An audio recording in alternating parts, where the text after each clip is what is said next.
ನೀವು last mini ವ್ಲಾಗಲ್ಲಿ ಇಲ್ಲಿ ತನಕ ನೋಡಿದ್ರಿ. ಸೊ ನನಗೆ ಏನೇನೆಲ್ಲ ಕಸ್ಟಮೈಸ್ ಮಾಡ್ಕೋಬೋದು ಅಂತ ಇದು ಆಪ್ಷನಲ್ಲಿ ನಾನು ಏನೇನು ಮಾಡಿದ್ದೀನಿ ಅಂದರೆ, ಫಸ್ಟ್ ಹಾಕಿದ್ದೇನೆ ಮೆಂತ್ಯ.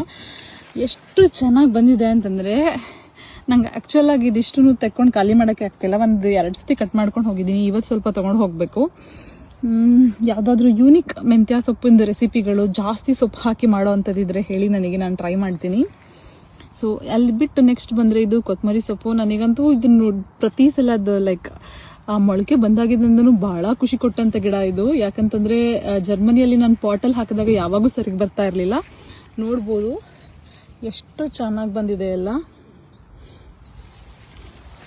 ನಾ ಹೇಳ್ದಾಗೆ ಫುಲ್ ತೋಟದ ತುಂಬ ಈ ದಂಟಿನ ಸೊಪ್ಪು ಬೆಳೆದಿದೆ. ಇಲ್ಲಿ ನೆಕ್ಸ್ಟು ನಾನು ಸೀಡ್ಸ್ಗಳನ್ನ ಹಾಕಿದ್ದೆ ಕುಕ್ಕುಂಬರ್ದು. ಇದು ಒಂದು 4 ಗಿಡಗಳು ನಾನು ಹೊರಗಡೆಯಿಂದ ತೊಗೊಂಡು ಬಂದು ಹಾಕಿದ್ದು. ಕ್ಯಾಪ್ಸಿಕಮ್ ಮತ್ತು ಮೆಣಸಿನ್ಕಾಯ್ದು.